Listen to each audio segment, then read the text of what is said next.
The clock on the wall read 11:15 p.m. The blizzard that slammed into the Vermont mountains tonight was unlike any storm Ethan Cole had witnessed in his 3 years of secluded living here. The wind didn't howl, it roared. The log cabin, built from sturdy cedar trunks, vibrated violently like a matchbox placed in the jet wash of a turbine engine. Inside, the only illumination came from a storm lantern resting on the oak table. Ethan sat there, his rough hands moving with the precision of a machine. Spread across the tabletop were the disassembled components of his Sig Sauer P-226A, seasoned companion from his days in the SEAL teams. The pungent smell of gun oil mingled with the aroma of burning pine from the fireplace, creating a thick, familiar atmosphere. Click, clack, swish. He wiped the slide, checked the springs, and reassembled the barrel. Every movement was muscle memory. He could perform this task blindfolded, underwater, or with artillery rounds exploding near his ears. Maintaining the weapon wasn't just about keeping the gun functional. It was Ethan's way of keeping his mind from drifting back to the bad memories. Suddenly, an unfamiliar sound cut through the wind's roar. Thud, thud. Ethan froze. His steel-gray eyes narrowed, glancing toward the front door. It wasn't the wind rattling, nor was it a falling tree branch. It was an impact deliberate, rhythmic and desperate. In a split second, Ethan shifted his state. He was no longer the lonely man cleaning his gun. He was a soldier. He slammed the magazine into the weapon, not chambering a round but resting his finger loosely outside the trigger guard. His left hand grabbed a surefire tactical flashlight. He rose, moving silently toward the door. His body lowered its center of gravity, moving in an arc to avoid standing directly in front of the wooden doorframe, a deadly spot if an intruder decided to shoot through it. He pressed his ear to the door. Beyond the wind's shriek, there was breathing, heavy, wheezing. Ethan flicked the door latch with his left hand, his right hand holding the weapon in a low-ready position. He kicked the door hard with his foot. The door burst open. The wind surged in like an invisible punch, carrying thousands of icy needles that lashed against Ethan's face. His flashlight beam quickly sliced through the blinding white night. There was no assassin, no intruder. There, right on the threshold, a dark silhouette staggered inside. A German shepherd. Its double coat of black and burnt tan was soaked, matted into rigid clumps of ice. Its body was so emaciated that its ribs and hip bones were clearly visible beneath the skin. Its 4 paws shook violently from the cold and exhaustion. But what stunned Ethan, causing him to lower the muzzle of his gun, was not its misery. It was its demeanor. A stray wild animal or lost pet finding shelter would immediately rush to the warmth, whining or collapsing. This dog did not. As soon as it crossed the threshold, it stopped, its 4 paws planted firmly on the wooden floor, trying to control the uncontrollable muscle spasms. Its ears, despite being frozen, at the tips were erect and listening. Its amber eyes, instead of pleading, stared directly into Ethan's with intense focus. Clenched tightly in its mouth was a small, pitch-black object. A newborn puppy, soaking wet and motionless. It stood there, blocking the doorway, cutting off the cold draft and waiting. It was the standoff posture, waiting for orders. An electric current ran down Ethan's spine. He recognized that posture. He had seen it thousands of times in Titan, in Cairo, in the best military K9s. This was not a stray. This was a lost warrior. Ethan holstered his weapon behind his back. He raised his left hand, palm down, performing a single, sharp gesture. Platz! Down! Without a moment of hesitation, the German shepherd obeyed instantly. Its belly pressed flat against the floor, its head still held high, its eyes locked on Ethan, awaiting the next command. Discipline had overcome survival instinct and raging hunger. Ethan understood immediately. They spoke the same language. He nodded, pointing toward the rug in front of the fireplace, his voice low and commanding. Okay. In. Receiving the release command. The dog rushed forward. It gently placed the puppy on the warm rug. Ethan saw the tiny chest rise and fall faintly. Alive. But as soon as the pup touched the ground, the mother dog did not lie down to rest. It spun 180 degrees and rushed back toward Ethan. It didn't bite, but nudged his shins hard twice with its muzzle, then ran to stand right at the edge of the open door, barking too dry. Barks woof, woof. The barks were short, sharp, and not prolonged. In a military context, that was a warning or target detection signal. It turned its head to look at Ethan, then looked out into the stormy night, and then back at Ethan. Its body was low, oriented outwards. Ethan instantly read the situation. Report. Target remains outside the safe zone. Request recovery assistance. All right, Ethan said, his voice cold but firm. I get it. He did not hesitate for a second. Ethan grabbed his waterproof soft-shell jacket and shrugged it on. He slipped his feet into his Salomon Tactical boots, tightening the laces securely. His headlamp was switched to maximum brightness. He grabbed a coil of rope and stuffed a foldable entrenching tool into his hip pocket. Ethan stepped toward the door, patting the dog lightly on the shoulder. Lead the way. The German Shepherd did not need a second reminder. It plunged into the storm. Outside was a white hell. Visibility dropped below 1 meter. The wind was so strong that Ethan had to lean 45 degrees to avoid being blown over. The snow was already knee-deep. Every step was a physical struggle. But the dog didn't stop. It employed a plow movement technique, using its chest to push the snow, creating a shallow trench for Ethan to follow. The invisible tether between them was established instantly. The dog was the forward scout. Ethan was the supporting fire behind. About 50 meters from the house, near the tree line, the dog stopped. It began digging frantically with its front paws at a snow-covered hollow log. Ethan rushed over, kneeling in the snow. He used the entrenching tool to help scrape away the hard-packed layer of snow. Beneath the hollow, another puppy lay curled up, nearly buried. Ethan snatched the puppy, quickly tucking it inside his jacket, close to his chest for body heat transfer. Pull out, Ethan yelled over the wind. They both turned and raced back toward the cabin. The headwind lashed at their faces, stinging painfully. Back inside, Ethan placed the second puppy next to the first. But the mother dog did not stop. It licked the pup briefly, then ran back to the door, looking at Ethan. It wasn't over yet. The second trip, the third trip, the fourth trip. With every journey, the storm intensified. Snow fell thicker by the minute, erasing the tracks of the previous trip. Ethan began to feel the cold penetrating his Gore-Tex layers. His lungs burned from continuously inhaling the frigid air. His legs were numb. But the mother dog, his new teammate, showed no sign of quitting. Although its steps were slower with each return, its trembling legs stumbled constantly. Every time Ethan yelled, "Lead the way," it got up and charged forward. On the sixth trip, the mother dog staggered and collapsed midway back. It fell into the snow, still clenching a pup in its mouth. Ethan rushed over. He didn't try to help it up. He knew that for working dogs, pity was an insult.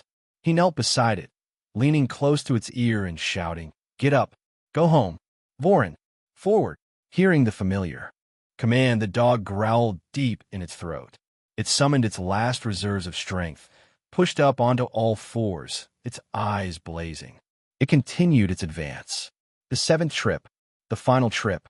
When Ethan placed the eighth puppy, the last one, into the bedding by the fireplace, the clock struck 1 a.m. He slammed the door shut, securing the deadbolt. The wind's roar was locked outside the wooden walls. Sudden silence enveloped the room, broken only by the crackling of the fire and the heavy, ragged breathing of two creatures who had just escaped death. Ethan slumped onto the floor, leaning against the wall, his shirt soaked with sweat despite the sub-zero temperatures outside. He looked at his teammate. The German Shepherd did not immediately lie down to rest. It circled the puppy's nest once, counting them with its nose. Then it limped toward Ethan. Ethan observed it with a professional eye. No broken bones, but its paw pads were shredded by the ice, oozing fresh blood that stained the wooden floor. Its nose and ears showed signs of mild frostbite. "Come here," Ethan said softly. It approached, allowing Ethan to lift each paw for inspection. He retrieved his military first aid kit from under the table. Isopropyl alcohol, gauze, antibiotic ointment. Ethan worked quickly and efficiently, cleaning the wounds, applying the medication, bandaging. The dog lay still, flinching only slightly when the alcohol touched an open cut, but it made absolutely no sound of pain. It trusted him, an absolute trust usually reserved for a long term. After finishing the bandaging, Ethan tore open a beef stew MRE portion. He emptied it into an old aluminum bowl. It devoured the food greedily, swallowing large chunks instantly. Energy was needed to compensate for the recent battle. After eating, it drank a bowl of water in one go. Then, instead of lying down next to its warm litter, it limped toward the front door. It lay down right next to the edge of the door, blocking the only way in and out. Its head rested on its front paws, but its ears were still oriented toward the door crack, listening for sounds. Outside, its eyes were slightly closed, but its body remained in a ready-to-spring position. Ethan watched the scene and smiled, a rare smile that hadn't crossed his rugged face in 3 years. That was the sentry position. It was establishing the perimeter. It was protecting its litter, and it was protecting him. Ethan stood up, turning off his headlamp. He did not return to his bed. He pulled the old armchair closer to the fireplace, placing the Sig Sauer P226 on the small table next to it, within arm's reach. He looked at the dog again. "All right, you take the first watch. I'll take the second." The dog wagged its tail once, thump, thump, lightly hitting the wooden floor. Ethan closed his eyes. Tonight, for the first time since Titan's death, he felt safe. In the log cabin amidst the blizzard, a 2-member tactical unit had just been formed. Zexua AM. The storm had not only failed to dissipate, but had shifted into its worst phase, Whiteout. Ethan stood by the window, holding a Vortex military binocular. Through the frost-covered glass, the outside world had vanished. There was no horizon, no boundary between the sky and the ground. Everything was a swirling, opaque white curtain. He adjusted the binocular's focus, trying to pierce the storm to find Eleanor's house, located about 400 meters to the northeast. Normally, by this hour, smoke would be rising from her wood-burning chimney. But today, through the binoculars, Ethan saw only a cold, gray void. He narrowed his eyes, shifting his gaze down to her front door. Area. Snow had piled up in large drifts, higher than a person's waist. The door was not open. There were no signs of snow clearance. Situation assessment. Subject, elderly female, living alone. Indicators. Loss of heat source, loss of mobility. Conclusion, critical. High probability of being trapped, injured, or suffering from hypothermia. Ethan lowered the binoculars. He knew he had to go. There. But in whiteout conditions, traveling 400 meters through the woods was no different from walking on a minefield. Losing orientation was certain death. Just a 10-degree deviation could lead him to circle until he froze. He needed a navigator. He needed a pair of eyes that could see what human eyes could not. Ethan turned around. The German shepherd was curled up around its litter by the fireplace. The stark white bandages wrapped around its 4 paws stood out against its dark fur. It was asleep, but its ears twitched slightly with every gust of wind. Ethan stepped toward the corner of the house, where he had dumped his old gear after retiring. He rummaged through an olive-drab tactical backpack. His hand brushed against a rough, cold material. He pulled it out. A 2-meter-long tactical leash made of ultra-durable, waterproof, and non-freezing biothane material. At the end of the leash was a specialized frog-clip metal carabiner used by special forces, capable of withstanding a pulling force of up to 2,000 kilograms. Ethan gripped the leash tightly in his hand. For 3 years, he hadn't dared to touch it. It was the physical link between him and Titan. But at this moment, it was no longer a painful souvenir. It was a life-saving tool. He walked closer to the fireplace. "Hope," Ethan called out. This was the name he had settled on last night. Short, One syllable. Easy to command. The dog opened its eyes. It didn't stretch lazily. As soon as it saw the leash in Ethan's hand, its pupils dilated. It gently detached itself from its suckling puppies, stood up, and shook its fur. The pain from the wounds on its paws seemed to vanish. Its posture completely changed. Head held high, chest broad, tail low. Status: drive. Ethan knelt, slipping his hand into its old leather collar. Clack! The sharp, metallic sound of the carabiner closing echoed in the silence. That sound was like an activation switch. The dog shivered, its entire musculature tensing like a drawn bowstring. It knew this sound. It knew what was about to happen. This was not a walk. This was a mission. Ethan stood up, wrapping the end of the leash twice around his left hand, the secure lock technique. His right hand held the entrenching tool. He rechecked his headlamp, compass, and personal first aid kit. Let's go. Ethan opened the door. The wind roared in, stronger than last night. The two stepped out onto the porch. The world around them shrieked. Visibility was less than arm's length. Ethan couldn't see the treetop 5 meters away. He leaned down by the dog's ear, pointing toward the northeast, the direction of Eleanor's house, shouting over the wind, "Zoe Ken." Search! The command was given. The German shepherd surged forward. The leash immediately snapped taut. In a blizzard, humans rely on sight, and that's why they fail. The dog did not use its eyes. It used its nose. It lowered its head, nose close to the freezing snow surface, beginning to move in a zigzag pattern, quartering to cut across the wind currents, searching for floating scent. Molecules. The leash now served as a critical lifeline connection. Ethan closed his eyes for a moment, focusing all his senses on the left hand gripping the lead. If the leash slackened, the dog was confused, losing the scent. If the leash tugged lightly to the left, it was checking an anomaly in the air. If the leash was taut and vibrating intensely, it had fixed on the target. Currently, the leash was taut but unstable. The swirling wind was diluting the scent. Hope was struggling to categorize millions of forest smells, pine, cold earth, wild animals, and isolate the human. Scent. They moved slowly, sinking snow up to their thighs. Ethan followed behind, placing absolute trust in his four-legged guide. He did not interfere, nor did he yank the leash to redirect. K9 handler rule number 1. Trust your dog. After about 200 meters, Hope stopped abruptly. It lifted its head high, its nostrils rapidly twitching, inhaling deeply. The leash slackened for a second, then suddenly snapped back to maximum tension. Hope changed direction 45 degrees to the left, charging forward at double speed. The pull was so strong that Ethan nearly slipped and fell. Confirmation signal. It had caught this scent cone, a concentrated human odor plume. Ethan tightened his grip on the leash, encouraging the dog with a gruff voice. That's it. Find. Voren. They pushed through a thicket of bushes flattened by the snow. Ahead, the vague outline of Eleanor's house dimly appeared. But Hope didn't lead him to the front door. It pulled him around the back, toward the wood storage shed. The closer they got, the more agitated Hope became. It began to whine deep in its throat, the sound of extreme excitement when closing in on the target.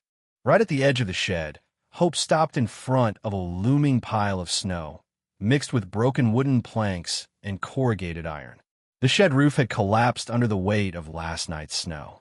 Hope scrambled onto the snow pile, barking 3 sharp barks. Woof, woof, woof. Then it began to claw frantically at the snow with its front paws, biting at and pulling out rotten pieces of wood. With its teeth. Alert. This was the indication of a live person.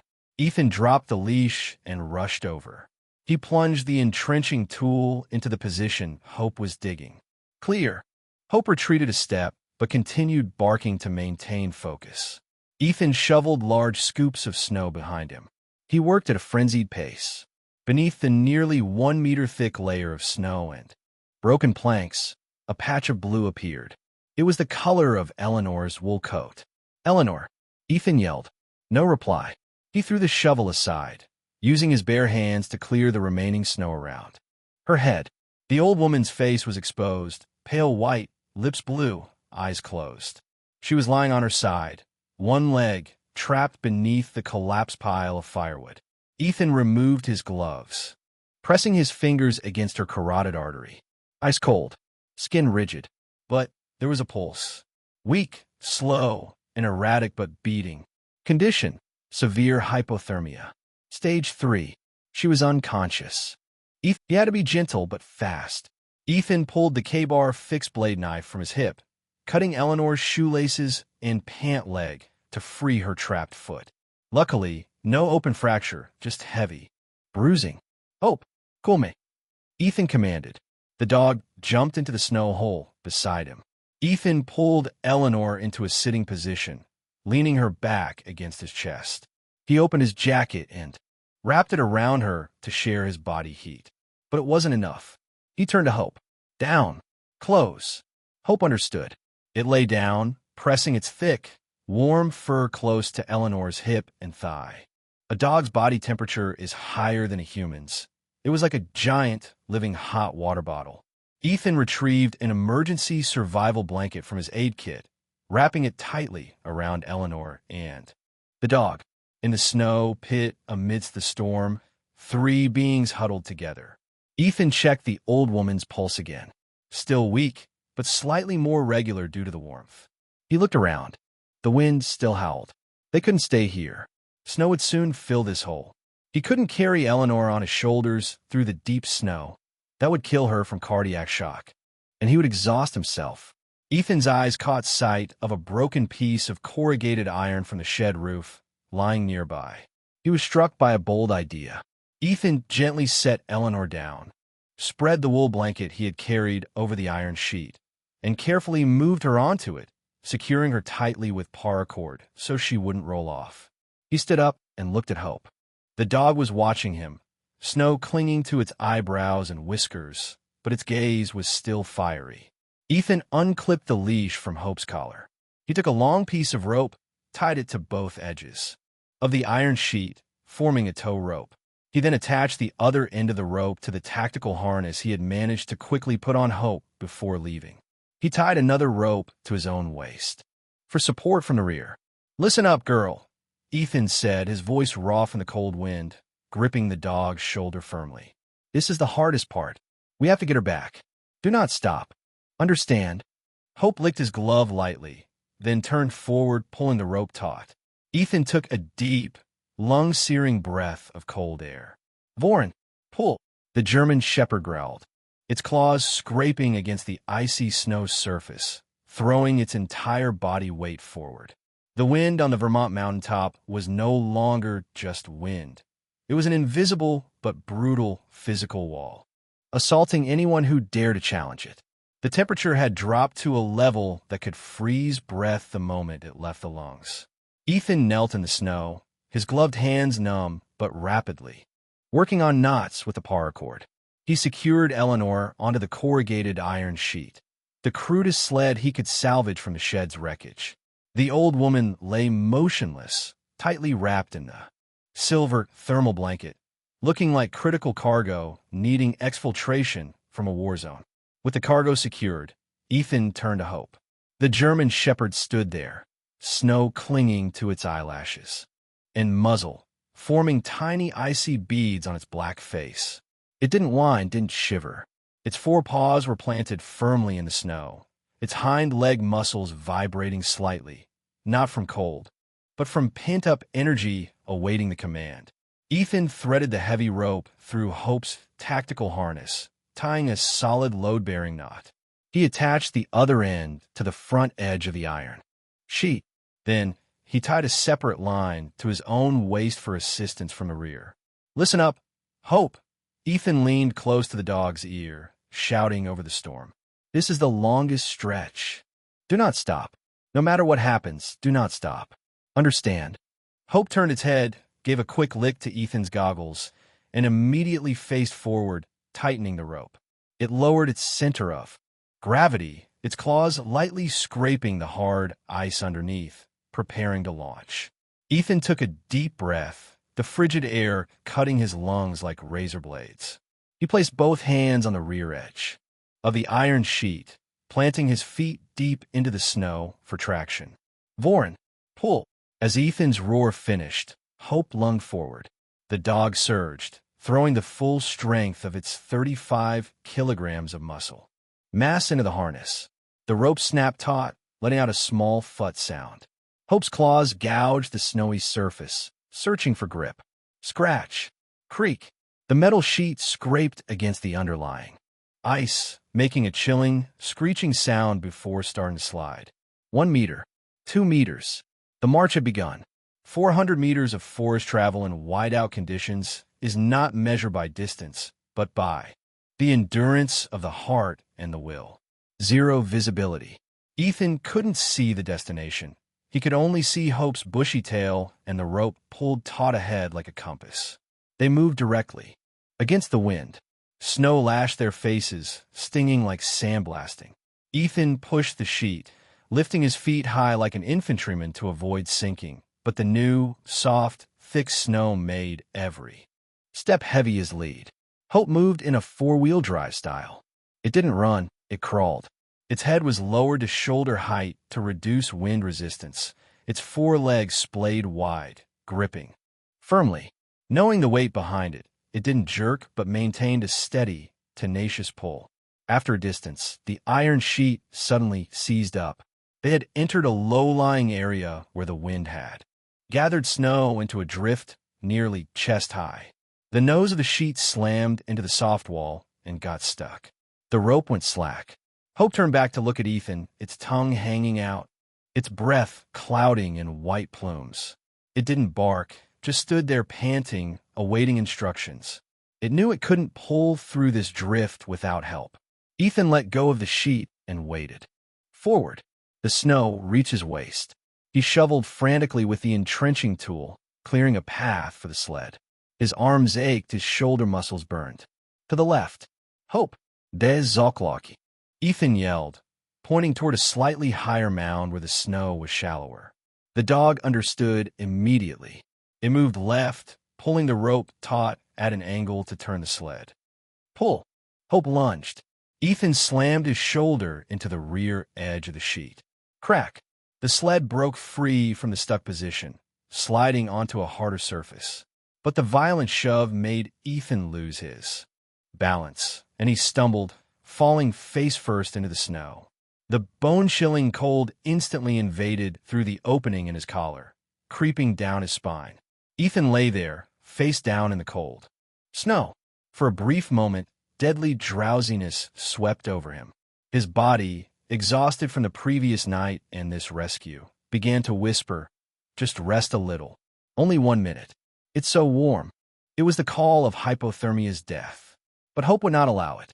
Feeling the weight behind it stop moving, the dog paused. It turned back and saw its handler lying motionless. It didn't run to lick his face or whine pitifully. It rushed over, barking a single, sharp, deafening sound right by Ethan's ear. Woof! A command bark. The sound of a superior officer scolding a recruit. Seeing Ethan still unmoving, it clamped its teeth onto the cuff of his jacket and yanked backward hard. The rough jerk snapped Ethan's head up. He opened his eyes, hazily staring into the blazing amber eyes just centimeters from his face. In those eyes was no sentimentality, only the brutal urgency of survival. Get up, or all three of us die here. Ethan gritted his teeth, letting out a grunt of pain to stimulate adrenaline, pushing himself up to his feet with his arms. I'm up. I'm up. They continued to move. The wind seemed to grow stronger, trying to push them back. The rope connecting Hope and the iron sheet was stretched so tight Ethan feared it would snap, but it held firm, as did the dog's will ahead. Ethan looked down at Hope's paws. The tracks it left in the snow were beginning to be stained with dark red streaks. Sharp ice shards beneath the soft snow were slicing its paw pads. Every step was a tear of flesh. Yet, the rhythm of its pull never faltered. It was enduring pain to complete the mission. That was a quality Ethan had seen in the most elite SEAL operators and in Titan. Now he saw it in a mother dog who had given birth less than 24 hours ago. Suddenly, Hope lifted its head, nostrils flaring. It barked two short, sharp sounds, the tone completely different from before. More excited. Through the blinding snow, a dark, square shape dimly emerged. The log cabin. We're home. Hope. Vorin. Ethan summoned the last of his residual strength, shoving the iron sheet over the small incline leading up to the porch. They reached the wooden steps. Hope pulled the sheet right up to the threshold and then collapsed, panting heavily, its chest heaving as if it would burst. It lay flat on the cold porch floor, tongue lolling out, eyes closed. The pulling mission was complete. Ethan did not allow himself to collapse yet.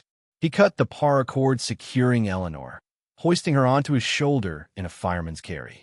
He kicked the door hard. It flew open. The warmth from the fireplace rushed out, a stark contrast to the icy hell outside. Ethan staggered inside, setting Eleanor down on the rug in front of the fireplace. Hope crawled in after him, tail tucked, taking heavy, limping steps into the house. Ethan turned, using all his remaining strength to slam the thick wooden door shut and secure the deadbolt. The roar of the storm outside was instantly blocked, becoming only harmless moans behind the wall. Sudden silence descended, broken only by the crackling of wood and the ragged breathing of the survivors. But Ethan didn't rest. He immediately switched to frontline medic mode. He knelt beside Eleanor, quickly peeling off her soaked, icy coat. Her skin was pale, cold as stone, but when he placed his hand on her neck artery, a weak but steady beat echoed back. "Tough old lady," Ethan muttered, a brief sigh of relief passing over his lips. He piled every drywall blanket in the house onto her. He took the hot water, bottles he had prepared before leaving, wrapped them in towels, and placed them in her armpits and groin to warm the blood flowing to her heart. He mixed a cup of warm sugar water, gently pried open, her clenched jaw, and poured it in little by little. After about 15 minutes, Eleanor's eyelids fluttered. She coughed violently, then let out a soft groan. A faint pink color began to return to her cheeks. She was out of immediate danger. Only then did Ethan allow his shoulders to relax. He turned to find his teammate. Hope wasn't with the puppies. It was lying in the corner of the room, licking its bloody paws. The 8 puppies in the nest slept soundly, completely unaware that their mother had just endured a bloody forced march to save a life. Ethan brought the first aid kit over to Hope. "Let me see." He gently lifted its right front paw. The condition was worse than he thought. The pads were worn down, bleeding profusely, some spots embedding sharp slivers of ice. Ethan used medical tweezers to pluck out each piece of ice. He poured betadine alcohol to sterilize the wounds. The dog flinched, instinctively pulling its leg back because of the sting. But when Ethan held it firm and said quietly, "Steady," it relaxed, allowing him to work. It trusted him absolutely.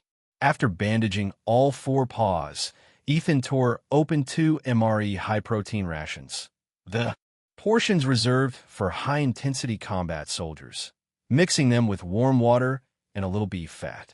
"Eat up. You deserve a whole steakhouse, not this." Hope devoured the meal, cleaning the bowl.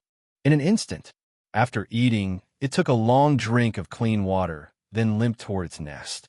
It lay down, curled up around its litter, letting out a long sigh of contentment. Time passed. The storm outside began to weaken. In a flickering firelight, Eleanor was fully conscious.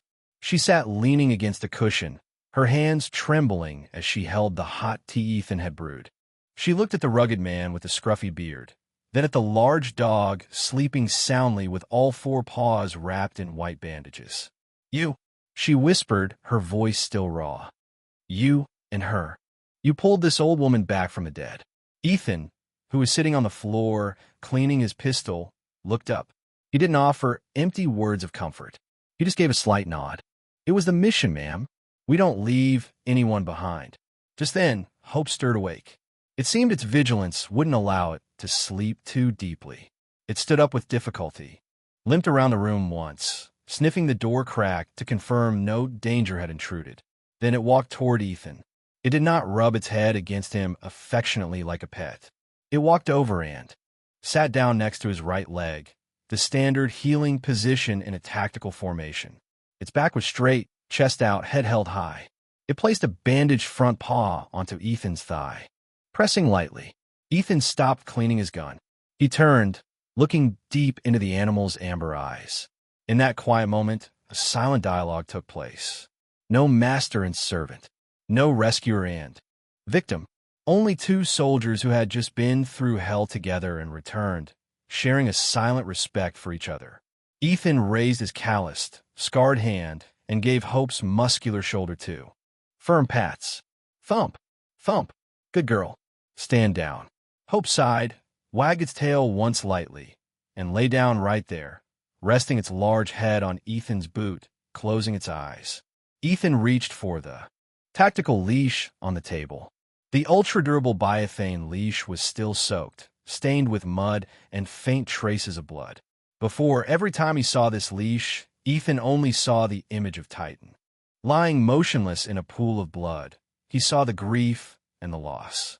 He had wanted to discard it, burn it, bury it with the past. But today, under the flickering firelight, the leash appeared with a different meaning. It was no longer a chain of the past. It was a lifeline. It was a connection. It was a tool to execute the mission.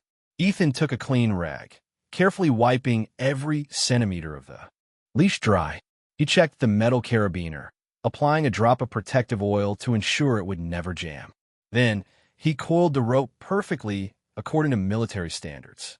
He didn't stuff it into the bottom of the old backpack anymore. He placed it neatly on the oak table, parallel to the Sig Sauer pistol and the tactical flashlight. The place of honor. The position of combat weapons.